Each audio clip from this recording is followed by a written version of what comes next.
Dear students, energy management and conservation course lecture series में lecture 14.3, इसमें हम बात करेंगे कि for the good practices lighting system को कैसे यूज़ किया जाए और उसके बाद लाइटिंग डिस्ट्रीब्यूशन कैसी होनी चाहिए एंड लाइट कंट्रोल्स कैसे होने चाहिए। तो स्टार्ट करते हैं। Some good practices in lighting. तो installation of LED lights in place of fluorescent lamps, इनको चेंज कर दिया जाए। जहां पर भी एनर्जी सेविंग टेक्नोलॉजी यूज़ की जा रही है, कॉम्पैक्ट फ्लोरेसेंट लैंप्स यूज़ किए जा रहे हैं, उसको रिप्लेस कर दिया जाए एलईडी लाइट्स के हिसाब से। तो एलईडी लाइट्स की क्या बेनिफिट्स हैं इन टर्म्स ऑफ टेक्नोलॉजी के हिसाब से, और अगर हम उसको कंपैरिजन करें with respect to fluorescent lamps तो हमें क्या बेनिफिट मिलता है। तो LED stands for light emitting diodes, हमें अंदाजा है इसका। और लाइट एमिटिंग डायोड या एलईडी लाइटिंग प्रोड्यूस, जो इनकी प्रोडक्ट्स हैं वो प्रोड्यूस करती हैं 90% more efficient lighting than incandescent light bulbs. तो इनकैंडेसेंट लाइट बल्ब जो हैं that one is a different from the fluorescent lamps. तो इनकैंडेसेंट लैंप्स जो हैं वो हमारे पास जो कन्वेंशनल फिलामेंट्स लैंप्स हैं उनकी हम बात कर रहे हैं, और जो कि काफ़ी ज़्यादा वॉट जो है वो एनर्जी कंजप्शंस होते थे। जब फ्लोरेसेंट लैंप्स को भी हम जो है वो रिप्लेस करेंगे in terms of LED lights. उसकी वजह यह है कि फ्लोरेसेंट लैंप जो है वो भी तकरीबन डबल पावर जो है वो कंजप्शन करते हैं, ठीक है, in comparison both with the LED lights. तो अगर हम बात करें इनकैंडेसेंट लैंप्स के हिसाब से तो तकरीबन 90% मोर एफिशिएंट है, और अगर हम बात करें with respect to the fluorescent lamps तो हम कह सकते हैं तकरीबन 50% मोर एफिशिएंट है ये। The useful life of LED lighting products is defined differently than that of other light sources. जैसा कि इनकैंडेसेंट हैं या कॉम्पैक्ट फ्लोरेसेंट लाइटिंग जो है उसके हिसाब से हम LED को बिल्कुल डिफरेंट अंदाज में कैरेक्टराइज करते हैं, ठीक है। LED जो लाइट्स हैं वो टिपिकली बर्न आउट या फेल नहीं होती, क्योंकि LED की जो स्ट्रिप्स हैं, जो लाइट्स हैं जिन पे एलईडी को जो है वो इंटीग्रेट किया जाता है स्ट्रिप्स पर, तो वो नॉर्मली फेल नहीं होती या बर्न आउट नहीं होती। लेकिन इसके अलावा बाकी जो कॉम्पैक्ट फ्लोरेसेंट लाइटिंग है या जो इनकैंडेसेंट लाइटिंग है, जिसको हम कहेंगे कि फिलामेंट बल्ब्स, या जो हमारे पास एनर्जी सेवर्स हैं जो गैस टेक्नोलॉजी के हिसाब से यूज होती हैं, तो वो जो है उनकी एक टाइम लिमिट है जो बर्न आउट भी हो जाती हैं और इसके अलावा वो ख़राब भी हो सकती हैं। लेकिन एलईडी जो है वो डिफरेंट टेक्नोलॉजी है। LED lighting differs from incandescent and fluorescent in several ways. When designed well, LED lighting is more efficient, versatile and lasts longer. तो हम कह सकते हैं कि incandescent and fluorescent लाइट के हवाले से बहुत ही डिफरेंट टेक्नोलॉजी है। तो इन दोनों लाइट्स में फिलामेंट्स हैं और इसके अलावा गैसेस अवेलेबल उसमें होती हैं जो ट्यूब्स होती हैं, और ट्यूब लाइट्स हैं, tube lights with respect to different density lights जो हैं, ठीक है। लेकिन एलईडीज जो हैं वो मोर एफिशिएंट हैं, कॉम्पैक्ट हैं, वर्सटाइल हैं और बहुत लंबा अरसा चलने वाली हैं। LEDs are directional light sources. जो एलईडीज हैं light emitting diodes, these are directional जो है वो लाइट सोर्सेज हैं, which means they emit light in a specific direction, जो कि एक स्पेसिफिक डायरेक्शन में लाइट को एमिट करते हैं, अनलाइक इनकैंडेसेंट और CFL जो कॉम्पैक्ट फ्लोरेसेंट लैंप्स हैं, which emit light and heat in all directions। ये जो बल्ब और एनर्जी सेवर्स हैं ये लाइट को इन ऑल डायरेक्शन एमिट करते हैं, बल्कि कमरे की जो डायरेक्शन है हर तरफ, मतलब अपर डाउन राइट लेफ्ट जो भी डायरेक्शन उस फ्लो ऑफ लाइट की होगी उस तरफ वो एमिट करेंगे। एलईडी जो है वो यूनिडायरेक्शनल है, मतलब डायरेक्शनल लाइट सोर्स है, जो लाइट की सोर्स होगी वो उस स्पेसिफिक डायरेक्शन में इसको हम ये कहेंगे कि लाइट की एमिट होगी। LEDs are able to use light energy more efficiently in a multitude of applications। different applications में इसको इस्तेमाल किया जा सकता है, just like highly suitable for places just like living rooms में, hostel lounges, bars, restaurants, pathways, building entrances, corridors, इन तमाम areas में कन्वेंशनल फ्लोरेसेंट लैंप्स को या जो इनकैंडेसेंट लैंप्स हैं उनको हटाकर एलईडी टेक्नोलॉजी को लगाया जाए, तो इन डिफरेंट एरियाज में, एप्लीकेशंस में एलईडी लाइट्स को इस्तेमाल किया जा सकता है इफेक्टिवली और एनर्जी कंजर्वेशन की जा सकती है। और इसके अलावा सेकंड पॉइंट जो है वो क्या है कि installation of metal halide lamps in place of mercury या sodium vapour lamps. Metal halide lamps जो हैं ये पावरफुल लैंप्स हैं with respect to the lights, इनको रिप्लेस कर दिया जाए मर्करी और सोडियम वेपर लैंप्स के। तो metal halide lamps provide high colour rendering index, ठीक है, when compared with mercury and sodium vapour lamps. तो जो रेंडरिंग इंडेक्स है वो मेटल हैलाइड लैंप्स का बहुत ज्यादा हाई होता है कंपेयर्ड विद टू मर्करी और sodium vapour lamps. These lamps offer efficient white lights. जब इसका क्योंकि कलर रेंडरिंग इंडेक्स बहुत बेहतर है तो इसका मतलब ये हुआ कि ये एफिशिएंट वाइट लाइट जो है वो प्रोड्यूस करती हैं, जो कि काफ़ी आरआई जो है ये 80% से भी ज़्यादा है, 90% के करीब होता है और नेचुरल लाइट से बहुत बहुत करीब होती हैं। Hence, metal halide is the choice for color critical applications where higher illumination levels are required. जो कलर क्रिटिकल एप्लीकेशंस हैं वहां पर इनको इस्तेमाल किया जाता है।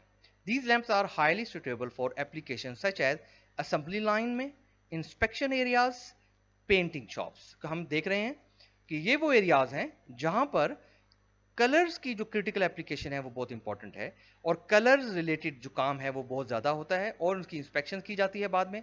तो इसलिए मेटल हैलाइड लैंप्स यूज़ किए जाते हैं यहाँ पर ताकि जो रेंडरिंग है वो बेहतर अंदाज से की जा सके या हो सके। It is recommended to install metal halide lamps where colour rendering is more critical. ठीक है, तो कलर रेंडरिंग के हवाले से रेकमेंड यही किया जाता है कि मेटल हैलाइड लैंप्स जो हैं उनको इस्तेमाल किया जाए।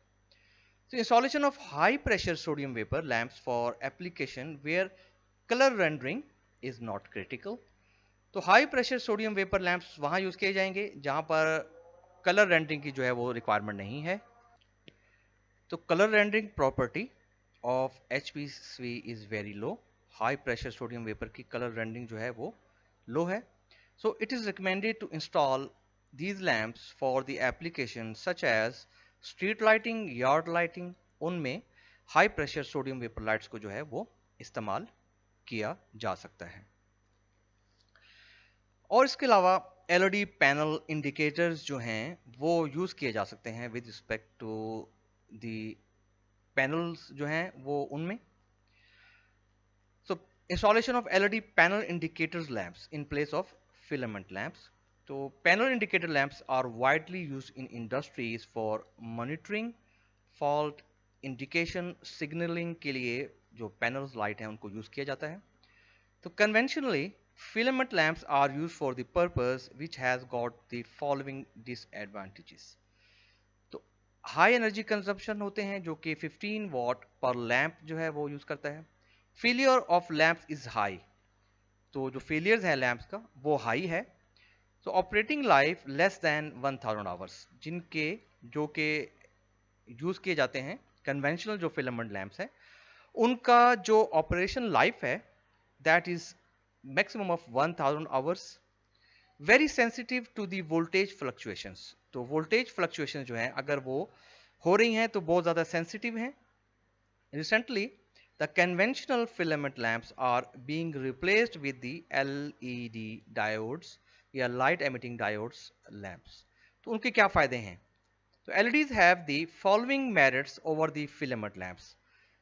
Lesser power consumption जो कि less than 1 watt per lamp है, it's very very low with respect to this high energy consumption lamps. Withstand high voltage fluctuation in the power supply. तो power supply के हिसाब से अगर high voltage fluctuations भी हैं तो withstand करेगी LED light. Longer operation life, more than nearly 100,000 hours. It is recommended to install LEDs for panel indicator lamps for the design stage। तो स्टार्ट में ही जो डिजाइनिंग स्टेज है उसी में LED ही को इस्तेमाल किया जाना चाहिए फॉर द पैनल इंडिकेटर्स। तो के मॉनिटरिंग के लिए भी इस्तेमाल होंगे, फॉल्ट आइडेंटिफिकेशन के लिए और सिग्नलिंग के लिए भी इस्तेमाल किए जा सकते हैं। तो लाइट डिस्ट्रीब्यूशन क्या है इसकी बात करते हैं। और जो लाइट डिस्ट्रीब्यूशन है ये इसका क्या एडवांटेज हो सकेगा, ठीक है, for the best practices. Energy efficiency can not be obtained by mere selection of more efficient lamps alone. हम ये नहीं कह सकते कि ओनली जो है वो एफिशिएंट लैंप को सिलेक्ट कर लिया जाए और सिलेक्ट करने के बाद एनर्जी एफिशिएंसी उससे हासिल होगी. तो it is not the only factor. ठीक है, लैंप्स का की सिलेक्शन जो है energy efficient, it is also important factor, but it is not the only factor. Efficient luminaries along with the lamp of high efficacy achieve the optimum efficiency. तो जो कि luminaires हैं efficient, ठीक है, उनके साथ जो लैंप लगे हुए हैं हाई एफिकेसी वाले, उनसे ऑप्टिमम एफिशिएंसी जो है वो हासिल की जा सकती है. Mirror optic luminaries with A high output ratio and bat wing light distribution can save energy. तो एनर्जी के अंदर डिफरेंट टाइप्स की लाइट डिस्ट्रीब्यूशन होती है. ठीक है, उनमें दो टाइप्स जो हैं वो मोस्ट कॉमन है. तो one is the cosine one.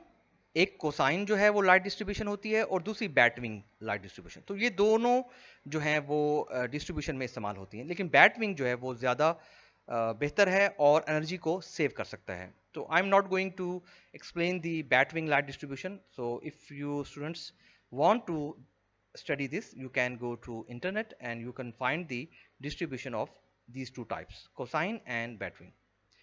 So for achieving better efficiency, luminaries that are having light distribution characteristic appropriate for the task interior should be selected. तो उसमें जो भी task जो है वो appropriate होगा for the distribution characteristic के हवाले से, तो ऐसी luminaires जो हैं वो select किए जाएं कि इंटीरियर का जो भी टास्क है वो अप्रोप्रिएट जो है वो इस्तेमाल हो सके और एफिशिएंसी जो है वो हासिल की जा सके. तो luminaries fitted with a lamp should ensure that, इसमें दो चीज़ें बड़ी इंपॉर्टेंट हैं. एक है डिस्कम्फर्ट ग्लेयर और दूसरा है व्हीलिंग रिफ्लेक्शंस. इन दोनों को जो है वो मिनिमाइज किया जाना चाहिए. सो डिस्कम्फर्ट ग्लेयर की अगर हम बात करें तो हम ये कह सकते हैं कि जो लाइट जो है वो डिस्कम्फर्ट पैदा करे और फ्रॉम दी रिफ्लेक्शन टाइप्स हम कह सकते हैं कि लाइट जो है वो लगी हुई है और right hand side, left hand side या फ्रंट की साइड पर ऐसी डिस्कम्फर्ट है जो कि आंखों को चुदिया दे, या हम ये कह लें कि उसे डिस्कम्फर्ट फील हो. और व्हीलिंग रिफ्लेक्शन जो है इसको हम कह सकते हैं कि जस्ट लाइक डेस्क लैंप है उससे ये आ सकती है हमें, और हेड फिक्सचर से, और वॉल कैबिनेट है, और कोई डार्क सोर्सेज हम कह सकते हैं. ठीक है, ये और ये ग्लेयर जिसे कहते हैं ना कि पैदा करती है, रिफ्लेक्शन पैदा करती है, और ये भी एक किस्म का डिस्कम्फर्ट जो है वो पैदा करती है. तो इनको जो है वो मिनिमाइज जो है वो इस तरीके से हम फिट करें कि वो मिनिमाइज हो जाए. Installation of suitable luminaires depends upon the height. तो height is the very important factor in the light distribution. तो हम इनको कह सकते हैं कि लो, मीडियम और हाइट बे जो है ये डिस्ट्रीब्यूशन में बहुत इंपॉर्टेंट किरदार अदा करते हैं. तो ये बे क्या है, हम इसको कह सकते हैं the correct bay lights needed for the appropriate ceiling height. तो सीलिंग हाइट के हिसाब से डिफरेंट जो है वो लाइट्स जो है वो लगाई जा सकती हैं और उनको करेक्ट किया जा सकता है with respect to the height. So luminaries for high intensity discharge lamps are classified as follows. Low bay जिसको हम कह सकते हैं for height less than 5 meters. Medium bay जिसको height between 5 to 7 meters. और high bay जो है वो 7 मीटर से ग्रेटर जो है वो high bay कहलाएंगी, जो कि सीलिंग हाइट से इनको हम कंसिडर करेंगे. और उन सीलिंग हाइट से डिस्ट्रीब्यूशन लाइट की जो है वो इंपॉर्टेंट फैक्टर होता है, और लिमिनेर की फिटिंग जो है वो according to the different bay heights के हिसाब से और उसकी डिस्ट्रीब्यूशन जो है वो लाइट्स की जाती है. और उसके बाद system layout and fixing of the luminaire play a major role in achieving energy efficiency. तो डिस्ट्रीब्यूशन के हिसाब से ये दो इंपॉर्टेंट पॉइंट्स हैं कि सिस्टम लेआउट क्या है और फिक्सिंग ऑफ द ल्यूमिनेयर, ये इंपॉर्टेंट जो है वो रोल प्ले करते हैं for the energy efficiency. This also varies from application to application. तो according to different application ये vary करेंगे. Hence fixing the luminaires at optimum height and usage of mirror optic luminaires lead to energy efficiency, जिससे ये reflections का और discomfort का glare का ये issue ना आए. तो height जो है वो भी important है. ठीक है, और दूसरे नंबर पे कि ये जो मिरर ऑप्टिक ल्यूमिनेयर्स हैं इनको इस्तेमाल किया जाना चाहिए ताकि रिफ्लेक्शन जो है वो ना हो सके और एनर्जी एफिशिएंसी जो है वो इंप्रूव हो सके. लाइट कंट्रोल देख लेते हैं कि ये क्या इंपॉर्टेंस रखता है इसमें। The simplest and the most widely used form of controlling a lighting installation is on off switch. ठीक है, तो on off switch is the basic thing या कंट्रोल सिस्टम जो कि बहुत ही सिंपलेस्ट है और मोस्ट वाइडली जो है वो इस्तेमाल किया जाता है। तो इनिशियल इन्वेस्टमेंट जो है उसके सेटअप के लिए ऑन ऑफ स्विच के लिए it's very low, just switch है और उससे काम चल सकता है, लेकिन ऑपरेशनल कॉस्ट उससे हाई हो सकती है क्योंकि उसमें कोई ऐसा सिस्टम नहीं है, कंट्रोल सिस्टम नहीं है या कोई इंटेलिजेंट कंट्रोल सिस्टम नहीं है जो कि हाई वोल्टेज साइट को या ओवर वोल्टेज को प्रोटेक्शन दे सके। तो हम ये कह सकते हैं कि उसको खरीदना लगाना बहुत आसान है और सस्ता है, लेकिन ऑपरेशनल कॉस्ट उसकी महंगी हो सकती है। This does not provide the flexibility to control the lighting where it is not required.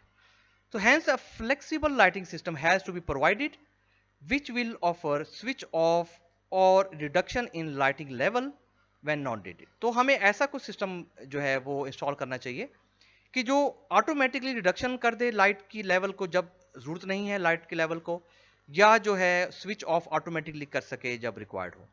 So following light control systems can be adopted at a design stage.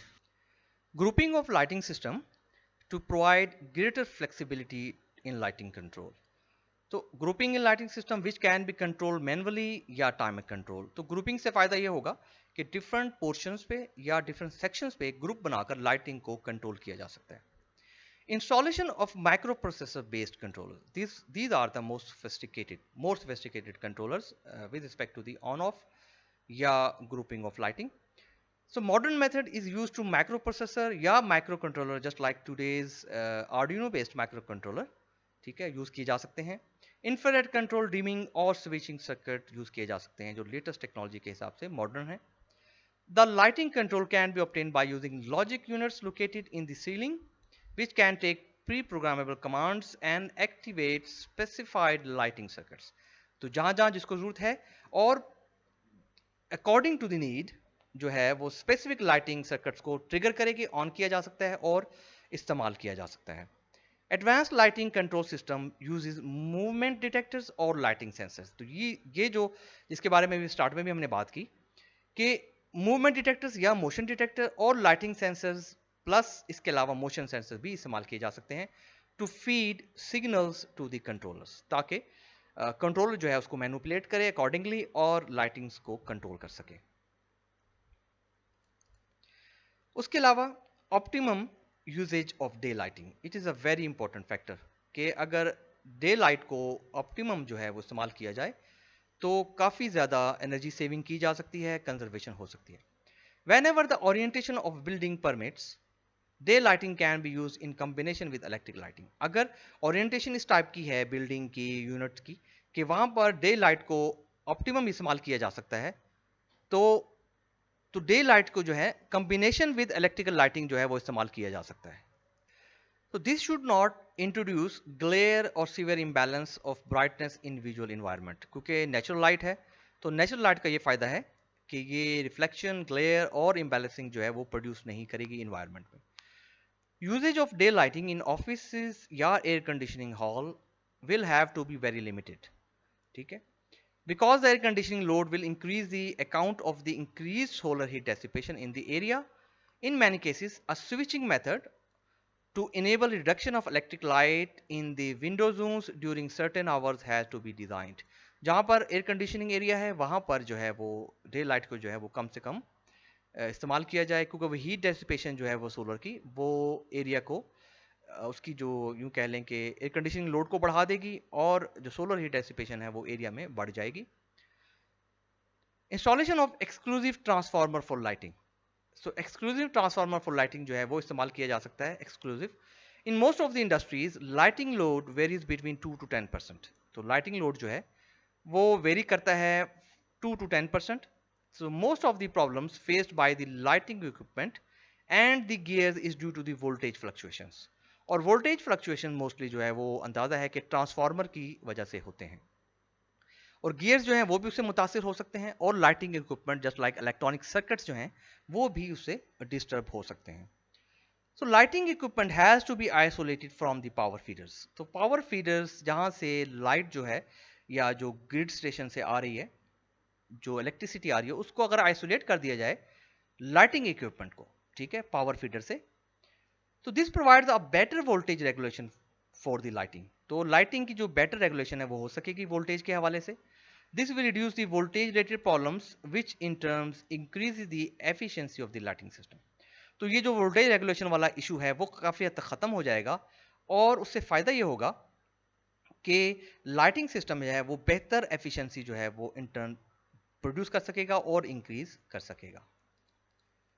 Installation of servo stabiliser for lighting feeder, ये क्या है इसके बारे में देख लेते हैं।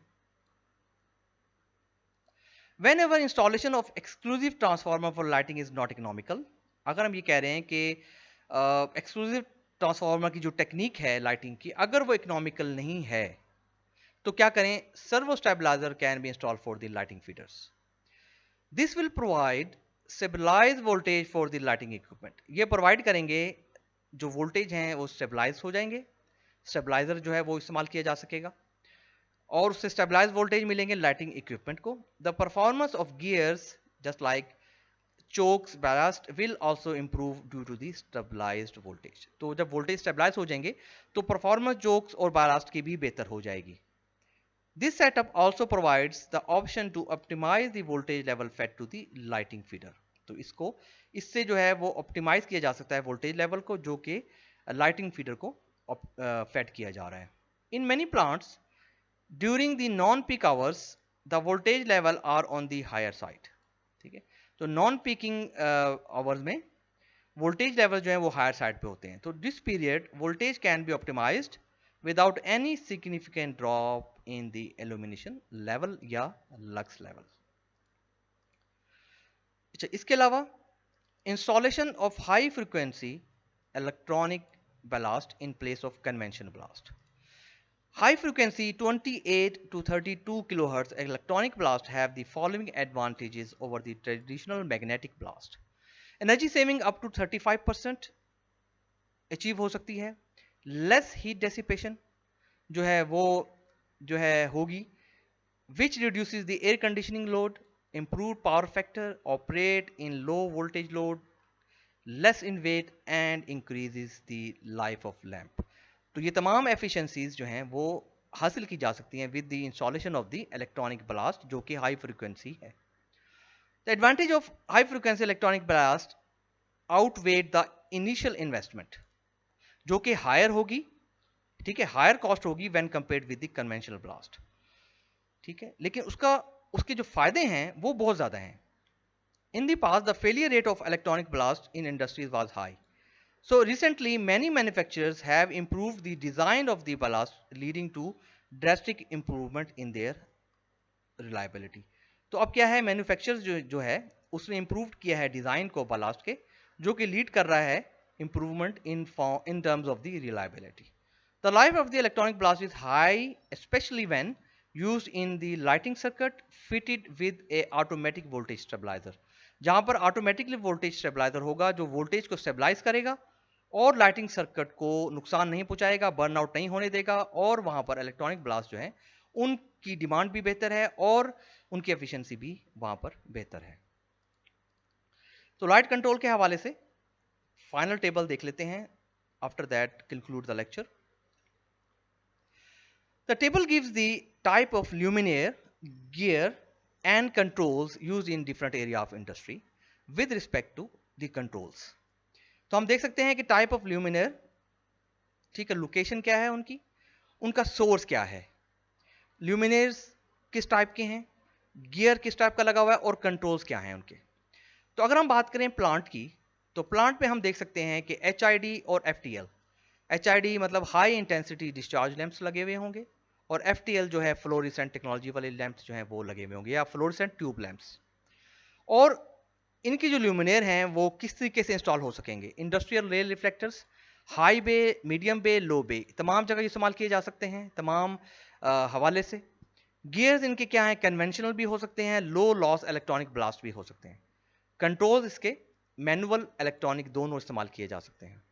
Office की अगर हम बात करें तो ऑफिस में FTL या CFL फ्लोरेसेंट ट्यूबलाइट या जो है कॉम्पैक्ट फ्लोरेसेंट लाइट यूज़ की जा सकती है, और ल्यूमिनर इन दोनों के सेम रहेंगे। इलेक्ट्रॉनिक और फ्लो लॉस जो है गियर यूज़ किए जा सकते हैं। मैनुअल और ऑटो कंट्रोल्स किए जा सकते हैं। यार्ड में HID यूज़ की जाएगी जो कि हाई इंटेंसिटी डिस्चार्ज लैंप है। फ्लड लाइट्स टाइप की हैं। तो फ्लड लाइट्स अगर आपको अंदाज़ा हो तो क्रिकेट स्टेडियम के अंदर हम बात करते हैं फ्लड लाइट्स की, फ्लड लाइट्स लगी हुई हैं कि नहीं लगी हुई। तो फ्लड लाइट्स HID लाइट्स होती हैं जो कि हाई इंटेंसिटी डिस्चार्ज लैंप्स होते हैं, जिनको यार्ड में यूज़ किया जाता है या ग्राउंड्स में इस्तेमाल किया जाता है। According to the gears suitable जो हैं वो इस्तेमाल किए जा सकते हैं और मैनुअली कंट्रोल्ड हैं। और इसी तरीके से रोड पैराफिरल पे HID यूज़ की जा सकती है, या peripheral lamps plug in lamps हैं। प्लग इन लैंप्स का मतलब ये हुआ कि जस्ट लैंप को जाके वहाँ इंस्टॉल कर दिया और कनेक्टर लगा होता है और वो वहाँ पर इंस्टॉल कर देते हैं। और इनके ल्यूमिनर्स जो हैं वो स्टील लाइट इल्यूमिनेटर्स हैं, suitable according to the gears हैं, और कंट्रोल इनके भी मैनुअल होते हैं। सो लाइटिंग का जो हमारा सिलेबस था कोर्स का एनर्जी कंजर्वेशन मेथड का, यहाँ तक था। तो आज हमने कंक्लूड कर दिया है इस लेक्चर को। इसके हवाले से अगर आपका कोई क्वेश्चन है तो आप मुझे कमेंट में पूछ सकते हैं। Thank you.